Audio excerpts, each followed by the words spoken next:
Well, hello everyone. This is Scott McCauley, your BizCom 2 instructor, and this is a long video we're going to go through on stuff for week 3 and 4. There's a lot covered in here. I have 60 slides and many documents and many assignments to preview for you. So hopefully you're sitting down somewhere real comfortable and you can stop and start, you can take a break. I'm going to try to go all the way through, although I might have to pause once or twice. But let's take a look at this. I have right now. I'm showing the instructional schedule of the course outline, and we're working into week 3 here, job search strategies, and then I'm going to also cover resumes and cover letters. That's not there is we also care about LinkedIn and email cover letters. That's also part of it. And I'm not going to go into job interviews, but I'm going to preview them just slightly. There'll be another week 4 or 5 job interview video that and tab that will do the job interviews. So we're done with the course outline.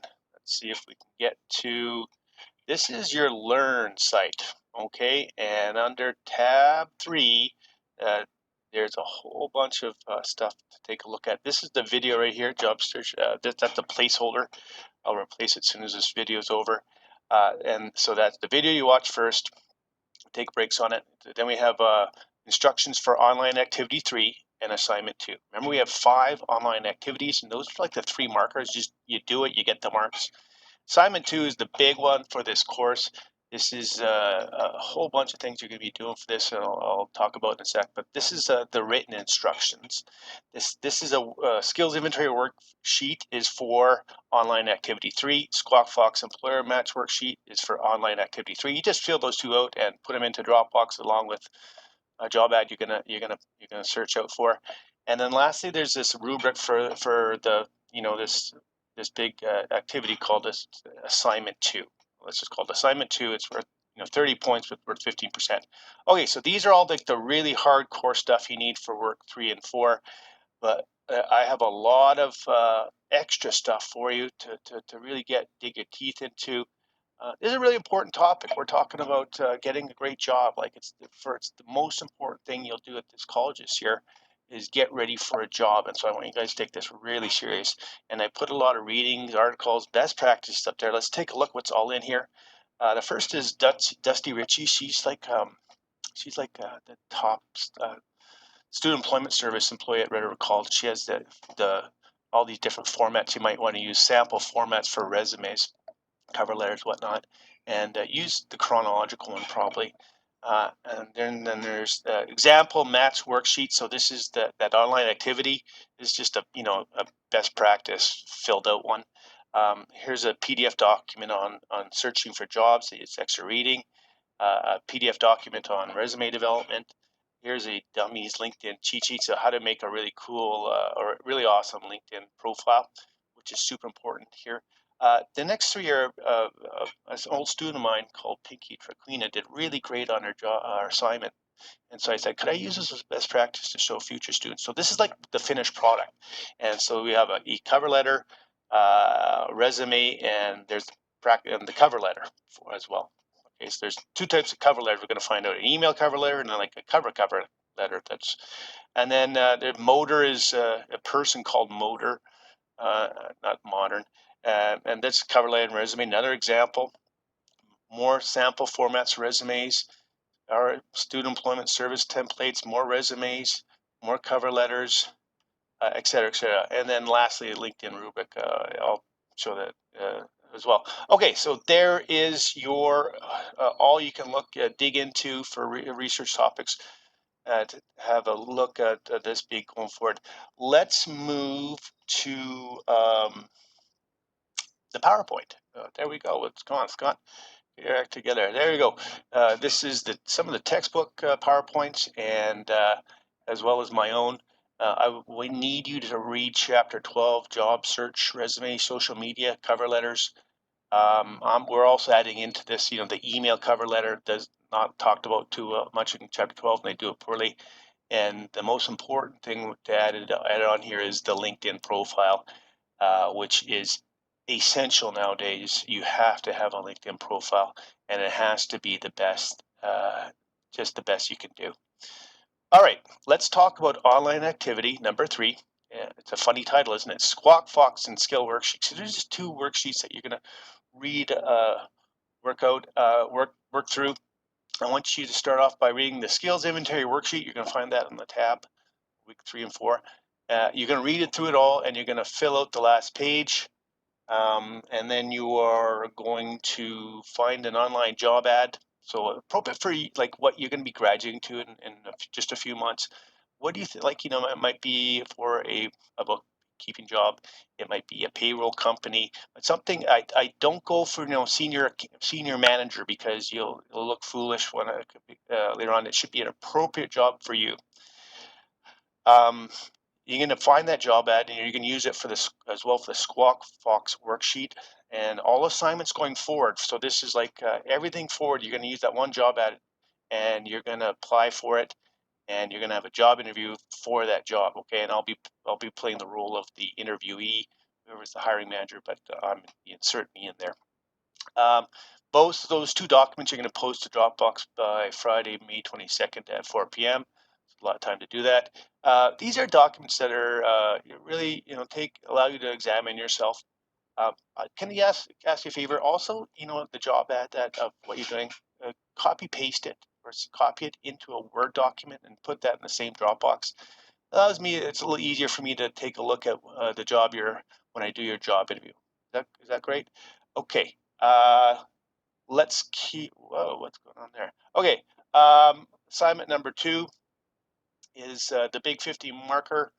It's a job application package. You're applying for the job used in online activity 3, so that payroll job. You won't put it into Dropbox. I've made a Dropbox there just for the calendar date, but I want you to email me this assignment to my Red River College email by Monday, May 25th at 4 p.m. And I also want you to invite me to your LinkedIn profile by Friday, May 29th, 2020. Maybe I'll put a fake Dropbox up for that as well, just to get a calendar date on there. Let's keep on going. Some more stuff about assignment number 2. This is worth 15% of your final grade, but it's based on 30 points. So just to make it a little easier to mark, there's a whole bunch of components to it. The email cover letter is worth 5 points. So cover letter is worth 5 points. The resume is worth 10 points, and the LinkedIn profile is worth 10 points. Okay, let's take a look at the job application instructions. Oh, that's the rubric. I'm sorry. Give me 2 seconds, guys. There we go. So this is the written instructions. So I'm doing the PowerPoint and the video, and this is if you want to go down to it. The first page is online activity 3. You do the 2 documents, put them into Dropbox, put also the job ad in there. So to have a really good do a lot of work getting a good job. There's some instructions about how to find a job ad, and then there's instructions to doing the Squawk Fox skills inventory and the MATS worksheets. You work through those things. Maybe we'll take a look at them. Right now, if I can pop them out, there we go. Let's go skills inventory worksheet. So this is a reading stuff. So you read. This is looking at yourself, thinking about what you're good at, and we want to do some. You have to read this stuff. I won't read it everything, but it's just like self analyzing yourself. And then there's some instructions in here. Basically, we want 5 jobs, a job in the past, a course you did, hobbies you did, all the jobs you did, volunteer activities, some passion yours, and when you'll read the instructions, I'll go into it, but you'll self-examine yourself on the strengths and the weaknesses and what accomplishments you did in there.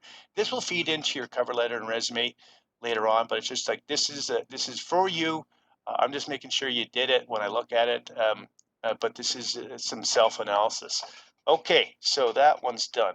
Let's keep on moving. Let's go to Squawk. If I can find, oops, sorry guys, Squawk Fox. So this is you're going to put your job ad up in there, and who you're applying to, and then you can do some research on the company. If you really need to do job research, find out what they do, and then you're going to take the requirements of the job ad. So you need to have this ability. You need high communications. You're going to put all the job ad requirements into the left-hand side, the employer skills and requirements, and then you're going to link how your skill sets match the job ad requirements. Does that make sense? And so this is just like matching you to the job ad, so you're really connecting your skill sets to what they're looking for. All right, let's get back to that PowerPoint. Should be doing this. There we go. Okay, so we've gone through online assignment 3 and assignment number 2. We're not going to talk about assignment number 3, another 15%. This is the online job interview that we'll be doing in week 4, 5. And what we're doing there for 2.5 weeks is you'll be doing a 15-minute individual online job interview with me, and you'll be applying for that same job that you're working through here, that payroll job or that bookkeeper job. I'll send you an email invitation, a WebEx meeting. They're going to be conducted during our class hours, 10 to noon on Wednesday, May 27th, and then Monday, June 1st, and Wednesday, June 3rd. And so we'll go through A through Z probably. Sorry, people with A or start of the alphabet, but we're just going to keep it simple. I will sending a WebEx interview. Email me if there's something really wrong there, or you can't make it, and we'll try to give me a different time that you can make it. And I'll be doing a video in week 4 under tab week 4, 5 on job interviews, and there'll be some more instructions there as well. Okay. Remember, we just did persuasive messages. The most important thing you got to remember is this one cliche line: "It's not about you; it's about them." What? So everything you want to be thinking about when you the persuasive message now we're working on is you selling yourself, a persuasive message about how great you are. The thing is, it's not about you; it's about what you can do for the employer, how you can make that future boss of yours look great, how you're going to be a low maintenance employee, how they're going to enjoy talking with you at the water cooler, how how you're so ready to go, not going to have to do a lot of training with you. So it's like everything you should be positioned for you is making yourself look good. Okay. But in light of them, it's not about you, it's about them. Okay, let's take a look. So the job, it's a lot of work getting a job. It might be one of the hardest things you ever do, and there's a process to it, you know. Um, so know yourself, know the job market, know the employment process. It's like and here's a fact: you might have, it's probably on average about, you're going to probably do about 10 or 11 job interviews before you get that great job. That is not crazy. We want to get you really good at job interviews so you don't blow the first 4 or 5 of them. Maybe you can reduce that 11 down to 4 or 5 or 6 before you get jobs. But you have to do a lot of work, and it is a process. And so let's see if you can see your start here. The first one is identify your interests and goals and evaluate your qualifications. That's what online activity 3 is figuring out what you want, what you're good at, and what your skill sets are. Do some self-analysis, right? Then you choose a career path and a job objective. So you guys are pretty focused on accounting or something like that. But it doesn't have to be. But do a lot of thinking, like you guys, it's very important where you want to go in the next little bit. And then you're going to be searching the open job market, and that's like all the online postings. And then you're going to be working hard. And I'm going to talk about this. The hidden job market is like, who you know. Um, even tougher for new Canadians because you don't have the network that other Canadians have. But that just means you have to work harder at getting those hidden job opportunities, because we'll be talking about that in a bit. You're going to design a persuasive resume and cover letter. I'll also add into it a great email cover letter and a great LinkedIn profile.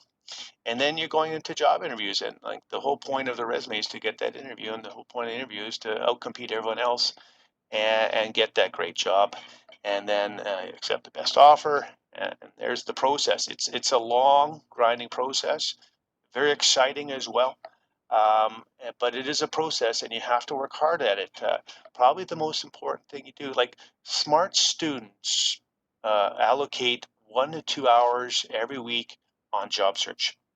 Yeah, from a payoff standpoint, it's the best payoff on an hour basis. I know you're busy doing a lot of other stuff, but get working right now at the job search process. Start with this assignment. You guys are going to be ready to start applying for jobs. start searching for jobs, and I need you to get going on it now and commit yourself to a couple of like 2 hours a week of just doing job search. And there's nothing better than having a job walking out of school before you graduate. All right, let's get to the start of this. Preparing for employment. What are your interests? You have to do some self-analysis here. What do you enjoy working with? People, data, things? Are you introvert, extrovert? How important are salary, benefits, job stability? Do you need to stay in Winnipeg? Can you move around? What am I looking for? Is it security, travel, opportunities, money, power, prestige? These are all some of the thoughts. You go deeper into what you need to start thinking about a strategy of what's going to make you happen. Remember, the goal of this course is to get everyone happy uh, and be joyful. And having a big part of happiness is the job you have and what you do 80 hours a day. If you love what you do, your life is going to be great. So let's really focus in now, guys, on putting a lot of effort into what we're doing right now and finding that great job.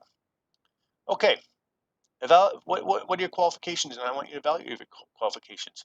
What computer skills can I offer? It's a lot are presumed, and you guys have some good skills, but you might have specifics, age, 50, stuff like that. You may have some past history, work in specific programs.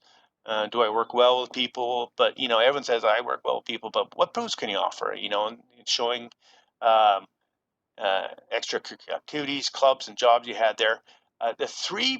This is a little trick. What I've noticed, been talking to a lot of hiring managers and a lot of managers, supervisors who employ people.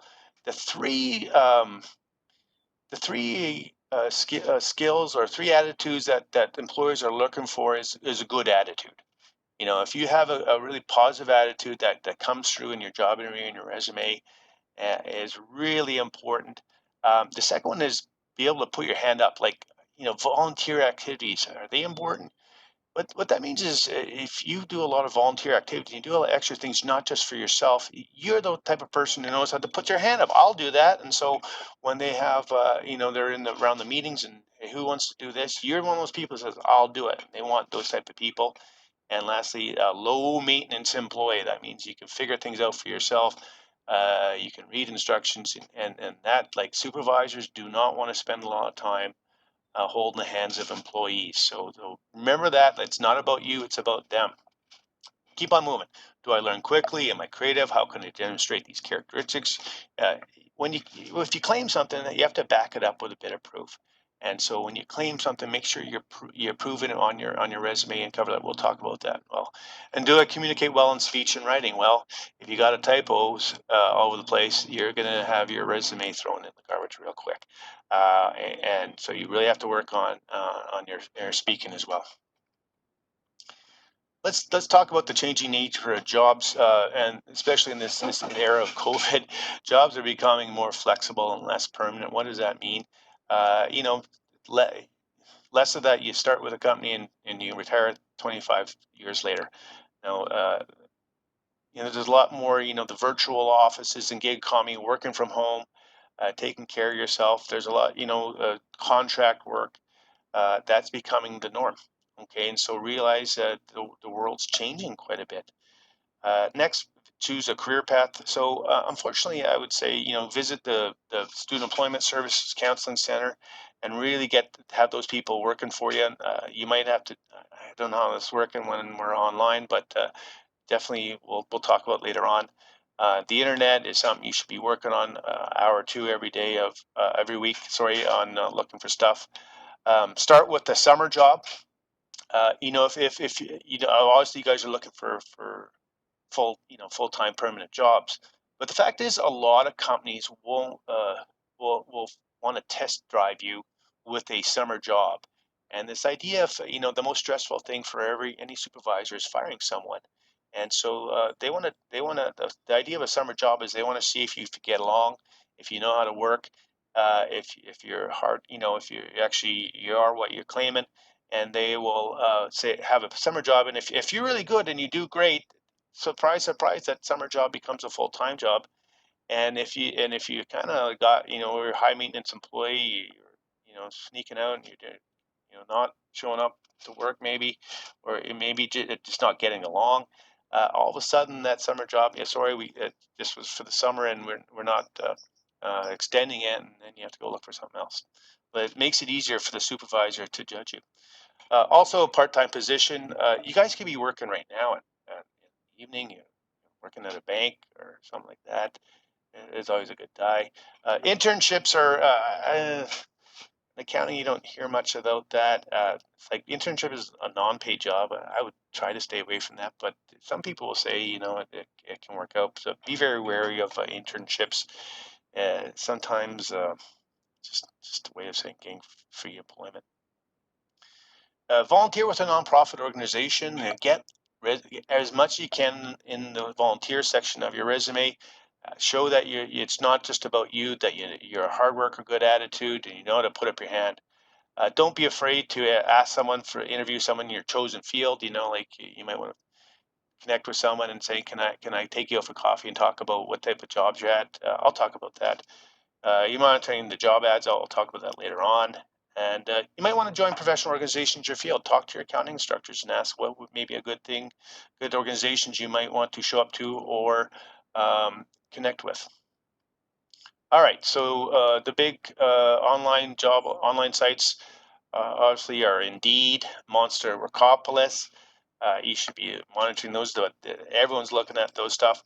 A very focused one is jobcentral.rc.ca. That's the Red River College job site. So these are really looking for Red River people, and they send you a regular weekly meal. You have to use your Learn site there or your Learn password. A lot of days people are looking for, sending out job opportunities on social media, Twitter, uh, uh, whole bunch of Instagram. So be aware of social media. If there's a certain company you really want to work for, you're really targeting them, maybe bookmark in your web browser their employment page so that you're constantly searching, see if, CRA you might want to be, or a certain accounting firm or a certain organization that you have connections with or you really want to work for. Book their employment page in their website and check on it regularly. All right, so the old school job search techniques are, might want to contact companies directly. They always say, go put your email on the online site. You have to fill stuff in there. But there's nothing wrong with being smart and hustling and contacting people, companies directly. There's some, I don't know if this is, career fairs. The fire stuff, I think, is off because of COVID. But ask for advice from your instructors. One of the great skill sets, probably the most, there's a skill set I call knowing how to speak 40-year-old. And this idea, like some of the most successful students getting jobs are one of the students who are very comfortable talking to a 40-something-year-old instructor and making connections with people. And so, if you can connect with a lot of different people and your instructors and just the people around you and get them kind of working for you, we'll talk about this later on. All right. So, um, the really scary thing or really shocking thing is they estimate that half of all jobs are never posted online. So, think about this. Do you want to fight with 100 other resumes that are going into this company, or you want to connect and put your through connections of yours or your network, get in there and competing with just a few people or none. A lot of managers is like there's this fancy word called satisficing. And satisfying is like managers are super busy, and it's like I just need someone who will do the job and who will be good, and I don't want to spend 15 hours doing the full job search stuff. And so if you can get in front of them, you can connect with them, you can network with them. They might just phone you up and say, "Come in for a job interview," and you get a job. Through good good. We call it serendipity. Serendipity is that you have this belief that the world's going to take care of you guys, and I'm telling you right now, guys, have a belief in serendipity. Serendipity is like fortunate happenstance, good luck, timely connections. And this idea, if you do a lot of networking, you can help out serendipity. But believe serendipity is going to take care of you, but you can help out serendipity by doing a lot of great networking. And that's from everyone around you. So in your Facebook site or your LinkedIn profile, let people know that you're looking for a job and whatever date you're graduating, right? And let everyone know that you're looking for a job, and then they just see that, and they might just be, you never know what happens. There's a book called The Defining Decade by Meg Jay. You see the pictures of it here. There's Meg in the corner. And this idea that she has a theory called weak ties theory, or she builds on the theory, and it's research and it's data. It shows that most major life-defining changes happen due to weak ties, not due to one's inner circle. But that means you're probably going to get that job or meet that future spouse not through your very close relationships, your brother, sister, parents, best friends, but your acquaintances, the people you know. I could go through every job I had was basically networked through acquaintances. I got this job. I of course I went through normal processes, but the person who was job interviewing me was my best man's mother's best friend. Does that make sense?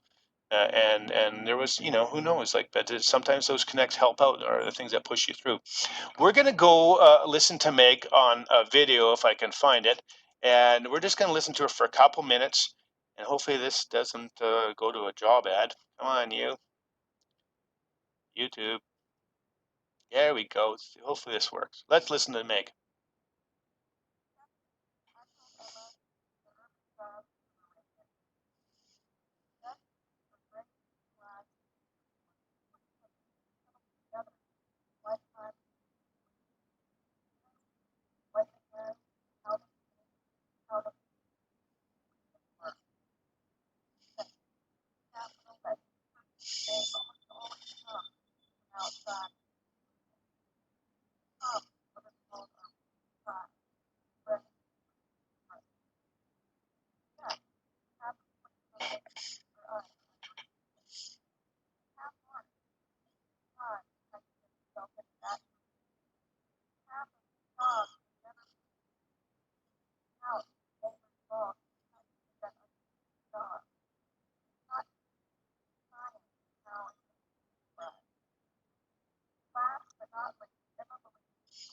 All right.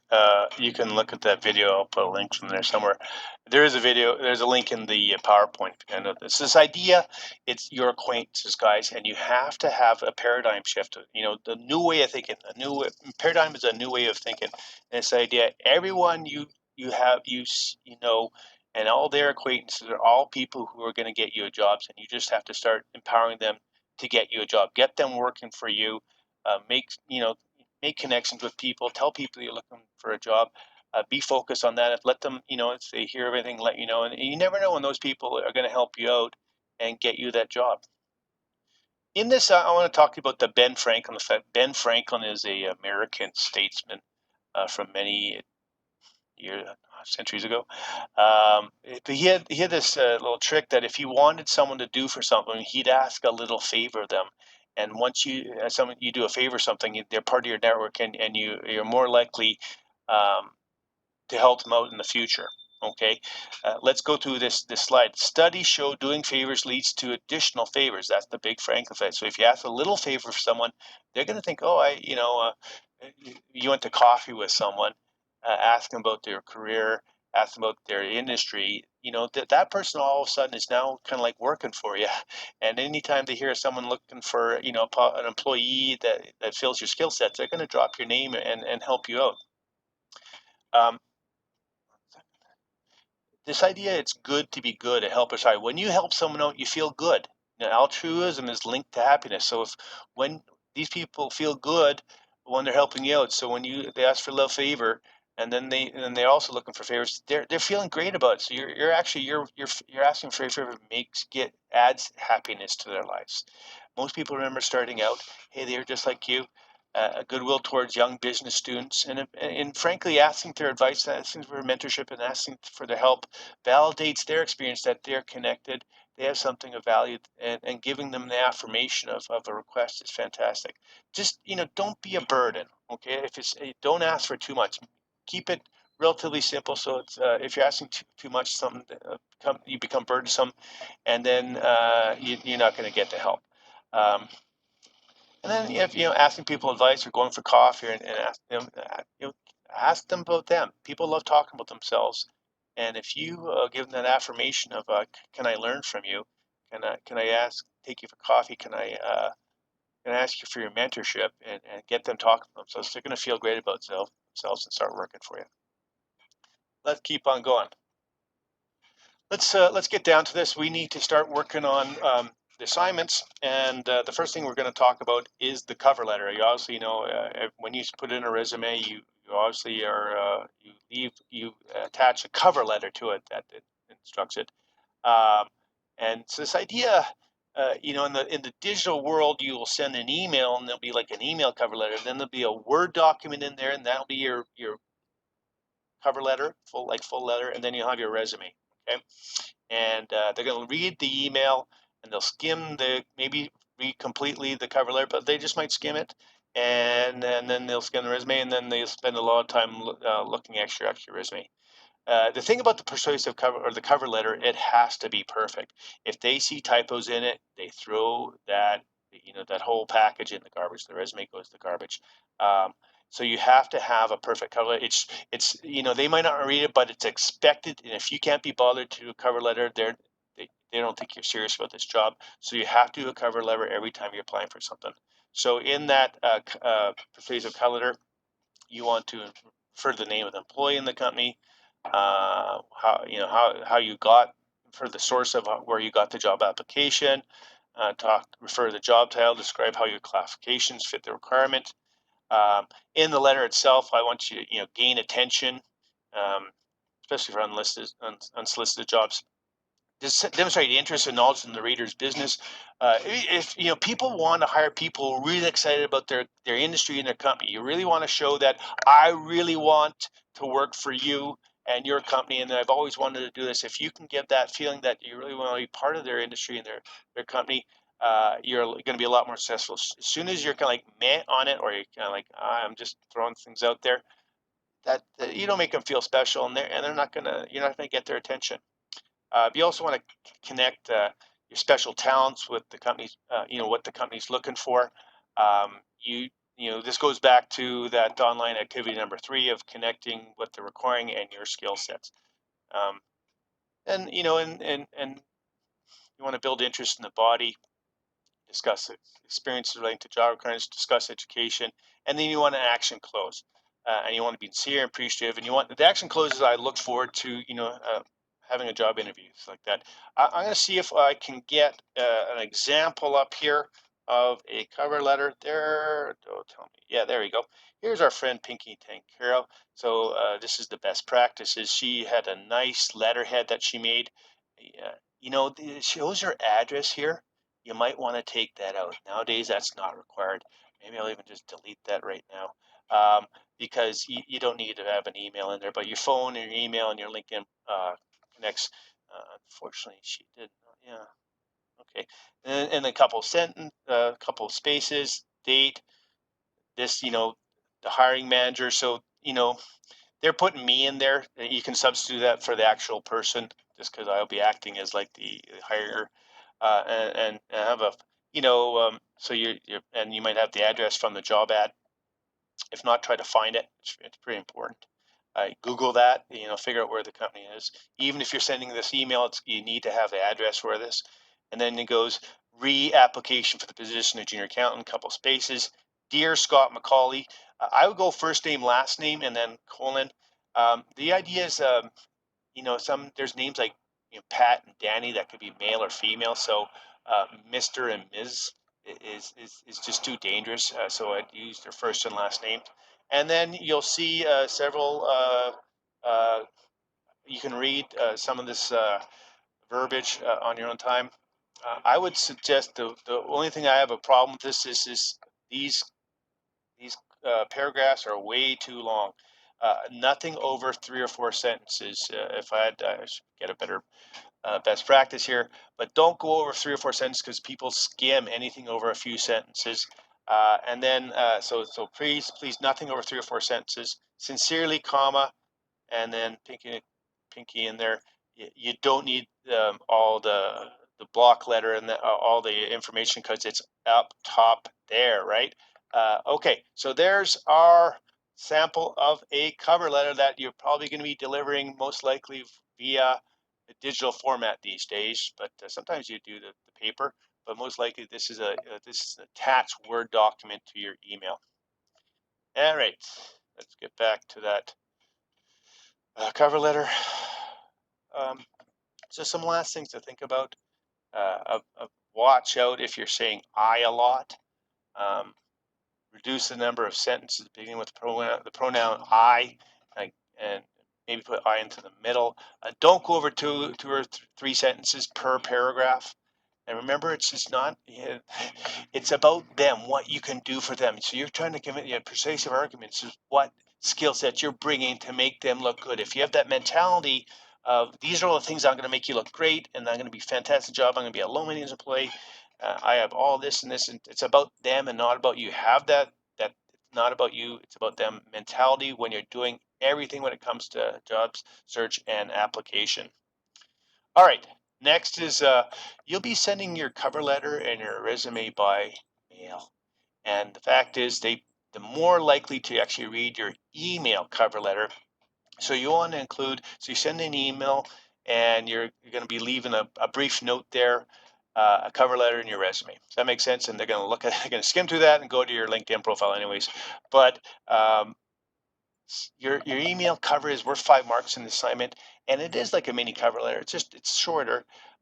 Don't follow the textbook example, please. Start off with a short opening sentence that names the job you're applying for. It gives sense of something, and then bullet points that concisely list experience, job competence relative to the job. And you don't want to do exactly the same words as your cover letter, but you should be close. And then an action close, as I look forward to discussing further with in a job interview.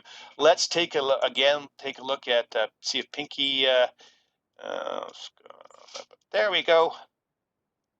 There it is. This is just a Word document version of what the email that Pinky Trancara sent me, and then the subject there would be application for the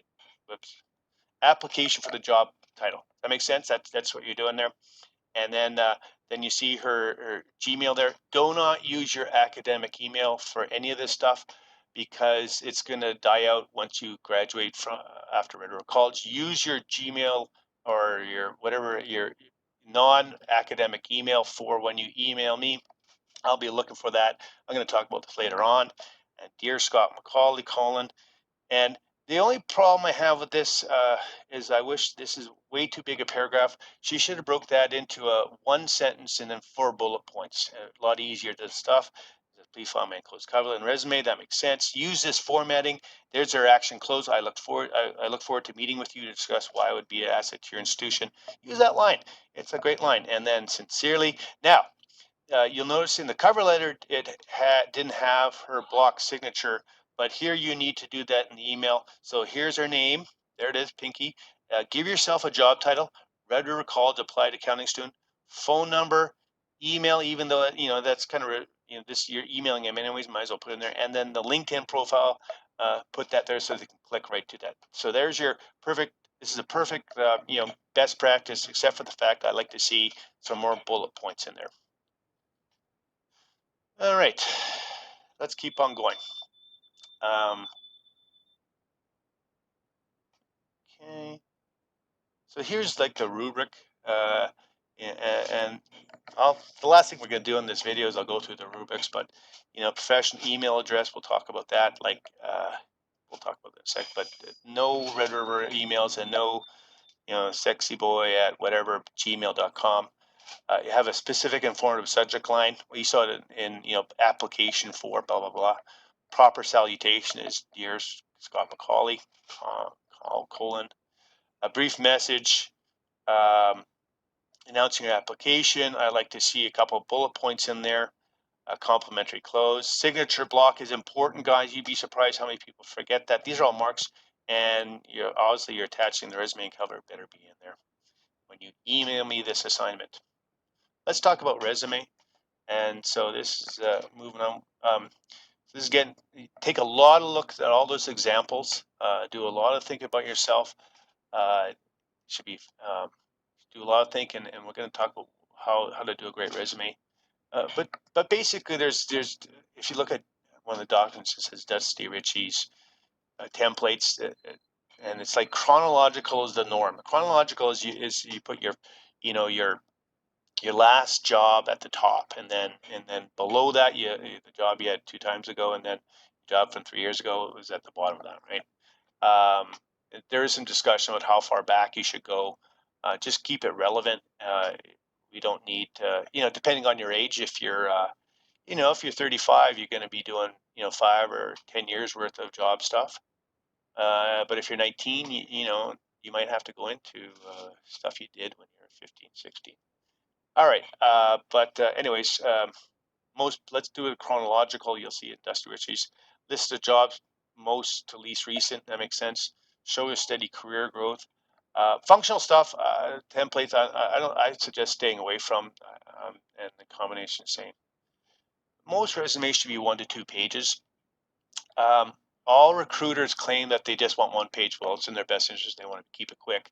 But the fact is, most people who get the job interviews are the 2 pages. So, 1 to 2 pages if you don't have a lot, maybe 1 page if you don't have a lot of job experience. But most of you guys have, go to 2 pages. Try to, if you're a page and a third, you really want to go to 1 page. You need at least a half a page on the second page. That's very important. Anyways, so arrange the parts. You have the main heading, name, contact information. I'm going to show you an example. Career objectives are optional, but whatever. It should be focused on. It's real kind of bullet point, of things that you're great at and what they need. And then you should have 3-day bulleted statements that prove your ideal candidate for each of these. Remember, it's not about you; it's what you can do for the reader. So what comes first, education or work experience in the parts? And if you have more education is more noteworthy than your work experience, you'd probably want to put it first. If you should you include your GPA? Well, if you have a great GPA, you should. If it's below 3, you shouldn't mention it. Maybe if it's below 3, you should maybe mention a couple courses that you got A's on or A pluses on. Just be smart about it, okay? But if you have a great GPA, do it. And we'll talk about something called basketball height. How the best way to it's a metaphor I use. Don't worry, we'll talk about it in a sec. But everything's about making yourself look great, right? And what you can do for them. All right. So next we're talking about the work experience and employment history. Obviously, your most recent first. You put in the employer's name, city, town, province. We got templates that show you that. The dates of employment are very important of how you list them, and it should be on the right-hand side. If you get that screwed up, you're in trouble from a mark standpoint. Most important job title is the most recent one. And then you talk about significant duties, activities, compliments, promotions, and it should all be, we'll talk about this as well. But what the bullet, like for each job you'd have, what you did, and then several bullet points of great things you did, accomplishments. So some of the skills you had were, what you learned in this job from computer literacy, communication skills, critical thinking, public speaking. All this stuff is important. A lot of this stuff, though, if it's just I'm a good speaker, I'm a good team player, it's almost cliche unless you can provide some proof that don't bother them. But be smart about how people are looking for uh, young employees who have can prove that they're a good team player. They have entrepreneurial thinking and creativity. Be really smart. You guys have to be innovative and creative about how you can position yourself in the best way. Focus on your accomplishments. So this idea of so what you need proofs through focus on the accomplishment. Like proof is that if you claim something, well, prove. How can you prove it? You remember, it's about them. So what skill sets do you have that's going to make you really great for this job and make their life as a supervisor supervising you really easy and make them look good. So it's like so think about that. Um, what employer wants to know is so what, how you make the company more successful, what will you contribute to this team, all the things that you're going to make the life of the employer great. Focus, keep on going on this. So going back to the textbooks, what did you do? So the action words are in your textbook, page 284. You always start with an action word, and then transferable skills and techniques you develop. So all the things you learned in certain jobs or things you learned to do, and how those things you learned how to do, how they're going to help with in your new job. And when what was wrong, there's like proof that you actually did something great. So some of the action words we always start with, accelerated, hopefully we'll read the, you can't see it because introduced, screen, overhauled, pioneered, reduced, grew. They always start with an action word. And these are some more examples from figure 12.5 in the textbook. First one, identify weakness in interrupts and research 5 alternative program accelerate. Reduce delivery delays by an average of 3 days per order. So these are all like acts where what you did and then results. It's kind of, does that sound like star stuff? Remember the star videos? Let's keep back to what you're proud of. What are you proud of doing? What are you good at? What are you told you did well? Whenever someone gives you a good thumbs up, that's something that should be going in your resume. What did you wish to be asked about? Do you do any awards? What is relevant? These are all stuff you have to be thinking about in your life, and you can't be modest about this, guys. You have to put yourself in the best light. In your past job experiences or your volunteer activities or your courses, how did you boost sales, cut waste, expand customer base, improve customer satisfaction, improve performance, solve problems, reduce times? These are all, have you done these things and can you put them into your bullet points under each of the jobs? All right, some more stuff. You might have job categories such as capabilities and skills, so accounting, finance skills, awards, honors, and activities, maybe on a special separate heading. Some personal data, we don't worry about that too much. References, should there's an old practice that you go at the bottom, it says resumes available upon request, or even adding them in there. Don't worry about that, guys. It's assumed. You don't need to know it on your resume. Job references. These are people that, and I'll talk about them real quickly here. They're very important. You need to find 3 people in your life that will vouch for you and sell you. And so this might be an instructor, this might be your past supervisor. It can't be your mom or your dad, a workmate. These are someone who will vouch for you. This idea behind references is they're only kind of asked for when they're about to give you the job. You might have heard this term cognitive dissonance, buyer's remorse. Hopefully you guys were taught that. Buyer's remorse idea of, if they hire you, they're going to regret it. And so before they do the final hire, they want to talk to someone in your life that's going to just sell the crap out of you and say, you've made a great decision hiring this person. So I give out job, references for students who really work hard and do great. And I have a connection with. But if I'm being phoned up, I will sell the crap out of those students, and I'll let the student know that, hey, you've been job referenced, so get ready for a job offer. But you need in your life 3 people that you can list that will vouch for you and develop those relationships. So remember that all this work can go to pot if you don't have someone who will sell the job reference or give you a lukewarm a referral, because you need them just to sell them the crap. And make sure when you're asking people, will you be a job referral? Make sure that they're actually gonna, say something really positive. Do you think you can give me a really strong positive job referral? If not, it's okay. But you can destroy all your work by having someone who's lukewarm on you in your job references. What this is talking about, that's Malcolm Gladwell. He writes a whole bunch of great stuff. This idea of most companies are looking for the 85% is most companies are looking for people skills, 15% of the tech skills. So, for all you guys accounting students, they assume you have the accounting skills. What they're looking for is good attitude and the ability to fit in, hard work, lots of being a good people person, being a good team person, having great communication skills. So it's just to realize, like, a lot of these hiring managers go very quickly through each resume, and you really have to hit them quick. Typos. How many typos do you think you're allowed in your email cover letter, your cover letter, and a resume? And the answer is none, maybe 1. But as soon as you have a couple of typos, like 2 typos, maybe 1, they have 100 resumes in there, and they're going to throw you into the garbage. There's this idea that there's a, when someone, they're going through resumes, there's the A pile, the B pile, and the C pile. This is when they have print. They don't do print anymore. But this idea is you want to win the battle of the A pile. And as soon as you have a couple typos in any of those documents, you're C piled. And all that effort is for naught. So if you can't produce a perfect cover letter, email cover letter, and resume, don't bother. Seriously, don't bother.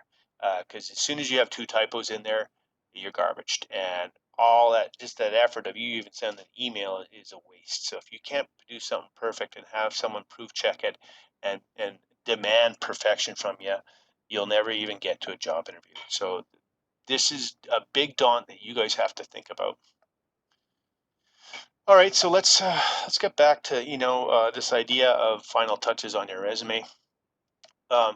Before I do that, maybe we'll look at our friend Pinky, and there we go. There's Pinky, and so there's. I'm going to delete that address out there because we don't want people knowing Pinky's address, and you shouldn't. It's not important nowadays.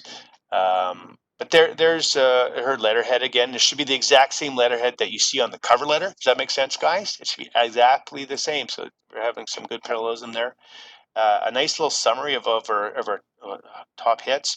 Adept at, articulate, excel at. These are action verbs. And then she did her education first. That's okay. So applied accounting, and it had the date in there, things she did. She has nice bullet points. She talked about. She put her GPA in there. I thought for sure she'd have she should have. You should if she had. I'm certain she had a 3 point something GPA. She should have put in that. And then they're talking about some of her, she worked at Canada Revenue Agency. That's a great thing to have in your relevant experience. She works at a really good company now. But he creates, analyze, key information, all this stuff. This is really good stuff. Things she's did that she can bring to her new employees. Action verb, what she did, and why this is going to be awesome. If you're reading this as a future employer, it's like, wow, hey, she's got great accounting stuff. She's got customer service in here, and she went to second. She was pretty young, so 2014. This was a couple of years ago, and some good volunteer experience that shows she knows how to put up her hands, not just about herself. And that was I guess 2.5 pages. She might want to stretch that out a little bit, make it maybe less, go two full pages or 1 page. Okay, look at all those examples. There's templates in Word that you can use.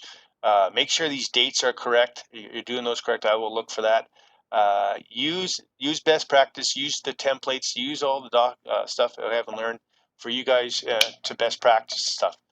That's your resume. Let's finish stuff now. We're gonna. Uh, don't lie in your resume, guys. We're going to talk about that a little bit, but be honest and ethical. Don't inflate the education. I think you should make it the best possible light, but you don't want to lie. If you're outright lying, the idea of one that they'll ask you for your resume no matter what, and they're gonna put that on file in your job file when they hire you, and they're gonna keep it in there for the next 5 years. And if there's a reason why, let's say you're not showing up to work all that much, or you're getting in a lot of fights, and then they really want to get rid of you, their first strategy is to take out your old resume and make fact check it for everything that you claim in there. And if you claimed a certain degree or diploma and you never really got it, they can fire you right there and then, and they don't, like, because of unions and all that stuff. If you were lying on your resume, they have 4 or 5 years. They can let you go without um, without you suing them or being grieving them in a union. So that's why it's important to be ethical and honest in your. That's one reason. But anyways, I want you to do the best possible you, but don't lie. Don't be ethical about this. Um, Always be polishing up your resume. Look for ways to improve your resume. Look at best practice. Look at other people's. Make sure every time you send something out, walk away from your resume and cover letter and come back to it and with fresh eyes. Just make sure it's perfect. And please, people, always have other people proofread everything you've written.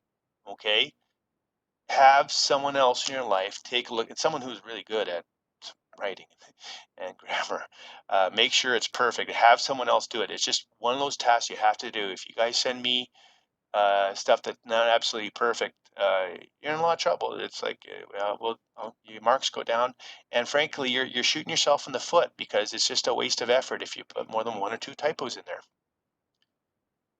How do people, do fraud or stretch the truth? Like they lie about their education, play with dates, exaggerating numbers, inflating titles. That's, the absolute lying. But sometimes we'll talk about that, lying about expertise.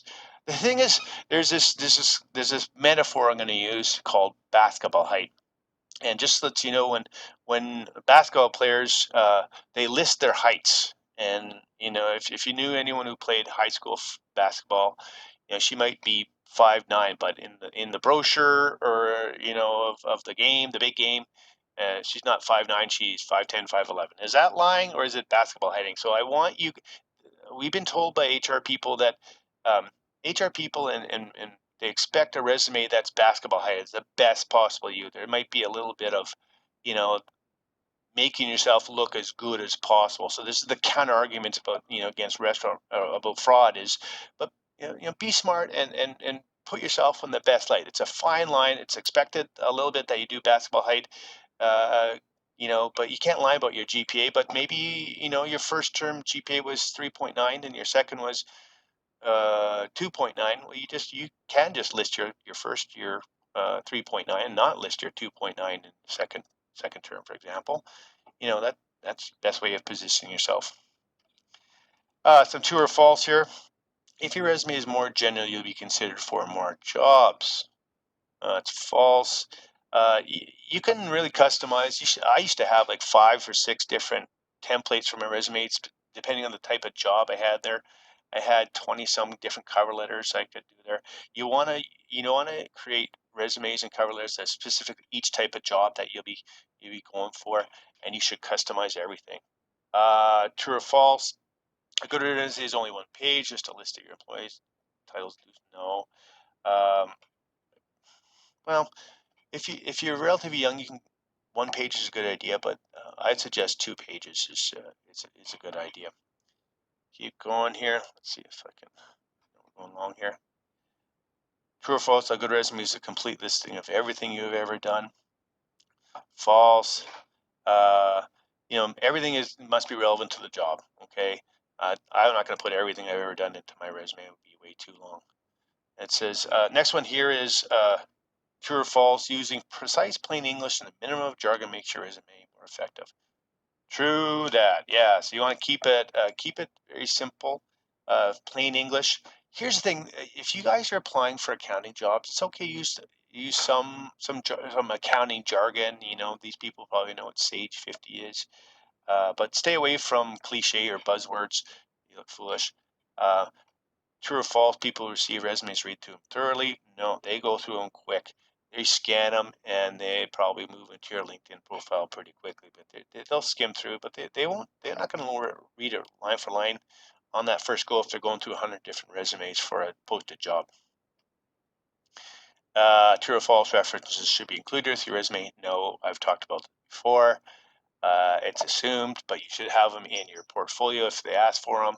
And you need, before you can even apply for a job, you need 3 people who will be your job references, guys, who will back you up and sell you before they hire you.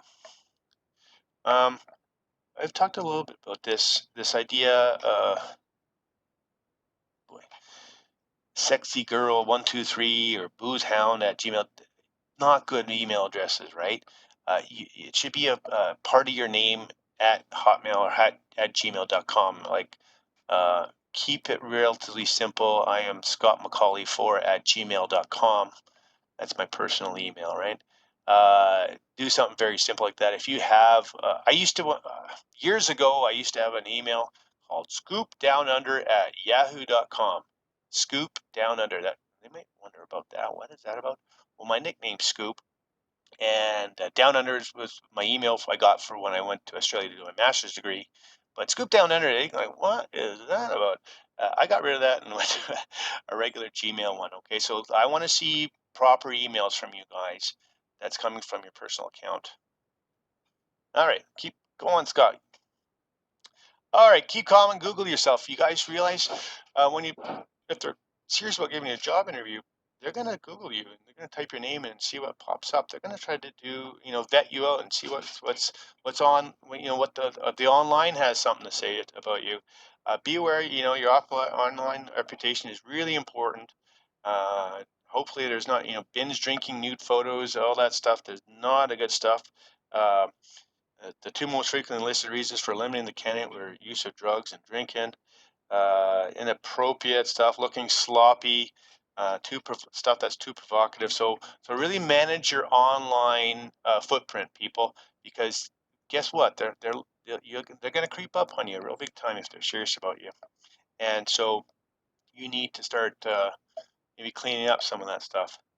All right, so this little joke says, according to your LinkedIn profile, you're a focused, disciplined achiever. According to your Facebook photos, you love Jack Daniels or are pretty comfortable with your body. Uh, hmm. So watch what's out there. Clean up your various social media accounts. Be aware that they'll be looking into this stuff and looking at you. I know some people who have private Facebook accounts and they have very public Facebook accounts that's open to the public. Believe it or not, people will hire you based on a positive social media presence, just as likely as they'll get rid of you for a negative social media presence. So be aware of your footprint, guys, and people. They're looking at you. Um, Manage your on. A little joke here. We look at data on the internet. And then he says, sorry, see yourself later. If you have a Twitter account and you're saying obnoxious political things, or maybe you're very one-sided, be aware that people, are making judgments on you and you might lose a job opportunity because of what you're saying online. Okay, so let's get back here. What are that's the employers looking for? They when they're creeping on you on Google and whatnot, they're looking for shared values, an online portfolio, a friendly personality, a professional picture, endorsements. What's that? That's a LinkedIn thing. I'll talk about that later on. But people saying good things about you. That's really important. If you have people who think highly of you and respect you, and they sense that from your social media presence, that can get you the job. They're also looking for info that supports your qualifications. If you have pictures you at Red Rock College, well, they know that obviously supports the fact that you're a student there. Does it fit your personality? Showing a professional image, showing strong communication skills, creativity is things they're looking for. Negatives is inappropriate photos, alcohol, drug use. Looking. Of course, there's nothing wrong with drinking, and marijuana is legal. But just inappropriate use of that. Negative posts about your work, bad mouthing your old boss or something like that is just absolute suicide. Showing poor communication skills where you're sloppy writing all over the place. Um, Negative posts about race, gender, religion. Yeah, not a good thing, guys. LinkedIn is I think the modern killer app. Resumes like the movie, the cover letter is the movie trailer, but the LinkedIn profile is watching the movie on streaming site. It's like that's what people are doing nowadays. So they'll get your email, they'll look to make sure you have any typos, they'll skim through your cover letter and your resume, and then they go to your LinkedIn profile. And guess why? If there's something about one thing about the difference between LinkedIn and resume is there's a picture there, and humans beings just cannot resist putting a face to the resume. It's just a fact, and that's why that's like the killer reason why LinkedIn is what's used in hiring. So the rubric, the first one is this is the rubric. I want you guys to make sure you can tick off all these things when you do your LinkedIn. A custom URL produced. So that's like instead of a long string, you look this up on YouTube or ask your friends how to do this. How to get a custom URL so it's a short one so it looks better when you put it on your resume and cover letter. Yeah, in the mass letterheads. Um, Personalize an appropriate backdrop banner. We'll talk about that. Uh, a good picture uploaded, a best practice picture upload. I'm going to talk about this later on. An appropriate headline, I'll talk about that. Summary that you just have to do it. A really great best practice summary. That means no typos, best practice elevator pitch. Basic experience and education put in there. That's for one mark. Another mark, if you have your full experience resume, you're just copying and pasting from your resume into your LinkedIn profile. It takes seconds, guys. Do it. And then evidence you've done this skills section. So let's take a look if this works at maybe LinkedIn. I can get there. So here we go. So this is a LinkedIn profile. Hello. For a graduating student of mine named Isadora. Why this is not showing right now. So this is the banner with one park. A lot of students will have the Red River College downtown campus, or maybe a landmark in Winnipeg. You don't want to have someplace else. What happened to internet's driving me crazy. Come on there, internet. What happened? Shoot. Sorry, guys, wasting your time. Because there we go. Isadora's back. So have something in she should change this to something in Winnipeg, although she's from Brazil. I should probably go try something else.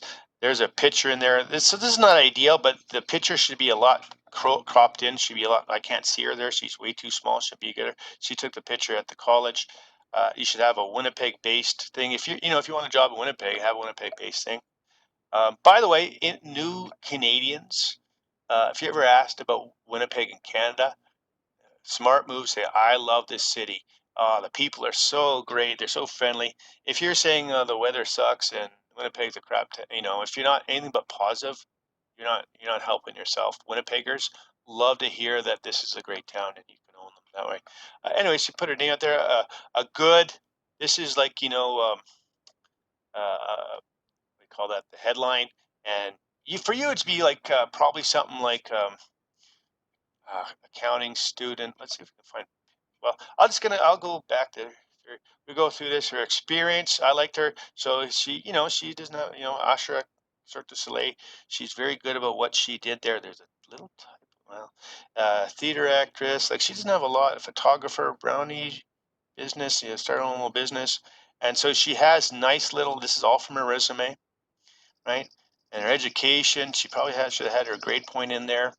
Has her past degree, licenses, and there you go. Skills, endorsement, marketing, entrepreneurship. Try to have higher level skills there, just like Microsoft Word's not good, but like leadership, entrepreneurship, Sage 50. These are all great things. Let's see if we can find Pinky in here. There's Pinky, our old friend. Okay, this is better. So here's the Winnipeg skyline. Here's a perfect picture of her full face that you can see. Accounting admin assistant. Well, for you guys to be graduating account administration, whatever, I don't know what date you guys, September 2020, something like that. Looking for a career in accounting after graduating fall 2020. Okay, and then I wish you had a little more bullet points in here. That's why I should do this. Some good stuff, good education. She talked about Sage 50, Sage 30. She had a grade point in there because I know she's endorsement, leadership, time management, accounting. Those are pretty good. She needs bigger numbers in there. There's a trick. If you endorse all your classmates, they'll endorse you, and you can get a whole bunch in there. And you can take a look at my as well. I'm not the best in the world, but it's not bad. Anyways, we want great LinkedIn rubric with you.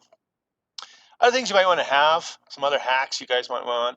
There was a student who was a hockey coach, and he actually put a picture of him with all these, younger hockey players around him, kneeling down as he spoke and talked out there. And it's like, do you have a hero picture of yourself doing coaching, um, volunteering somewhere where, you're at the food bank and you're handing something out, stuff like that.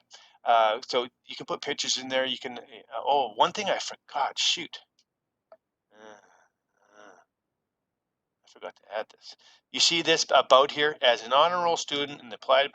You need to make this section here. I expect This is kind of like a cover letter for yourself, guys, like the email cover letter. This is what I did, and she had some points in there. She really this is a great cover letter. I want to see this in the about section. That gives you a little bit about your personality. It talks, maybe a quote or two that's really inspiring to you. But you give a bit more of your personality. I forgot about that. Make sure I've been told by the student employee and service Red Rock College that Red Rock College students have a bad habit of using diminishing language whenever they talk. Yeah, diminishing language is just not is it's just like being modest a bit too much. While let's say the U of M Asper student, they never have problems with diminishing language, or downplay them. Use strong language, use strong endorsements, uh, cross endorse classmates on those skill sets. Maybe produce some articles about accounting or a course you did. Uh, you can you can upload them to LinkedIn. I have assignments in some of my other classes where they put in LinkedIn articles up there. Um, References are at the bottom. Like if you ask, someone who's really important to you, if they do a reference, the reference at the very bottom is like it's a. There's the trick here is to actually write the reference yourself, and they're saying, to your past employer or you know, someone who's you can count on. Hey, I've written a little endorsement of myself, and you should be not at all modest. You should be super positive. I'm wondering if you'd be able to endorse me. That's at the very bottom, endorsements. It's a big ask. Don't be a burden. Pre-rate the reference in the ask, just so they don't have to spend time writing up. Like if some student wrote up the reference, I'm 5 times more likely to actually post it as opposed to having to write up one myself. Okay, the pictures are super important. I know this is might be uncomfortable, but you can't you can ruin your job opportunity just by having a bad picture in there. What's wrong with this first one? Not smiling. Come on. What's wrong with this one? Well, this is a fellow who wanted to go into banking, and I'm going to show you a picture in a second of the same student, and you're going to go, "Is that the same person?" And it'll blow you away. What's wrong with this one? Why is that person in there? Why is that in there? This was actually someone actually. I don't know who this is, but they connect with me on LinkedIn, and I can't see their face. I don't get it. It looks really creepy. That is not a good thing. This was a student last year who put a cat up there, a little too cute. Um, this one, by the hat. That's not the worst thing in the world, but not the we want to be projecting a strong professional business person, right? This is a little too casual. What's wrong with this one? What is the stuff in the background? Here's what's wrong with this. Why it looks like a grad photo. There's people in the background. No, we don't want that. See this guy right here? Same person as this. Will you believe that? That person is that person. That is strong professional business person. Uh, this guy actually smiling is still not the best picture. This is a very professional looking shot of this woman. This is a student right here. That's like something out of a movie star look. This is a student of mine, and there's a trick to this one: tilting your head and having the eyes lit up and your eyebrows up says "I like you." And so if you're smart, you tilt your head slightly. Either you do like the strong professional, or you do the welcoming big smile, eyebrows up, and head slightly tilted. And that says I'm interested in talking to you. This was a student right here, also a big smile. She claims she couldn't find a picture, and I found one of her real quickly. And these are also this last one right here is just a good smile, close crop right into your face. We want your headshot, right? That's what we want. We want the best picture you ever. We need good lighting. We need you your best possible. Last notes, guys, don't indent anything. Always have a block format for your letter and anything you're writing. Never start have an indent a paragraph like just don't. Block format you were taught in BizCom 2, just do it. Never in fact indent a paragraph again in your life in the school or in his work. And lastly, the last thing you do is go through the job application rubric that I've posted, go through it line by line. I wonder if it's the last thing we're going to do here. I know we've been here long. Excuse me. Uh, there it is. So here's the email cover. These are all the things you need to do. You can phone me if you're confused, but take a look at each one of these. Is you can look at the best practices that you. So that's the email cover, 5 points. Anytime you blow that, you lose the marks on there. This is the cover letter rubric. You know how you should not do letters. It should be absolutely perfect. I'm looking at content, style, and layout. Should has to be absolutely perfect, really well written. This is the resume. So content is worth 4 marks. Your organization, either it's you've done it right or you're not. Perfect, no major spelling. The only way you can get 3 marks, one or two. Like frankly, you should fail. I should automatically have 3 or 4 major spelling techniques, but it's an easy rubric. And then layout is a subjective judgment if it's looking good. Don't be afraid to use a template, people. It's automated kind of professionalism. And then here's in the LinkedIn rubric, just the custom URL produced. Find a YouTube video of how to get a custom URL for LinkedIn. It's a 2-minute video to do it, and it just looks professional. And then I talk about best practice pictures. Good light source, no selfies, someone else taking it. There's no distractions back, and you look like a business professional. Okay, that's super important. Appropriate headline: year should be graduating accounting student looking for a career at so and so time. You should have a summary of that says there should be a few paragraphs, maybe a couple of bullet points of a little bit about what you are. It's like a little cover letter within. You can have it just be the actual cover letter almost, but it also could just be a little bit more about your personality, and maybe some pictures in there. There's a lot of things you can do with LinkedIn, putting in articles and pictures and whatnot, and then it goes on like that. All right. I will be online Monday and Wednesday, but not this this Monday because it's a holiday. But Wednesday at 10 o'clock, I'll be online. You can phone me, you can email me, you can text me. I prefer like text and phone or whatever, but like just phone me. Don't text me or send me long emails saying, can you give me a call at so and so, and I will. Uh, Anyways, have a great time. This is going to be awesome. I gotta let you go because you guys have been very patient. Listen to me. Have a great day, guys. 1 hour, 17 minutes. Whoa. Well, but it's 3 weeks. Sorry, it's 2 weeks worth of lecture in 117. I think that's pretty good. I'm gonna say goodbye to you now. Have a great assignment, and I'm expecting a lot of great stuff. And read all, and go through all those documents and do as much as you can.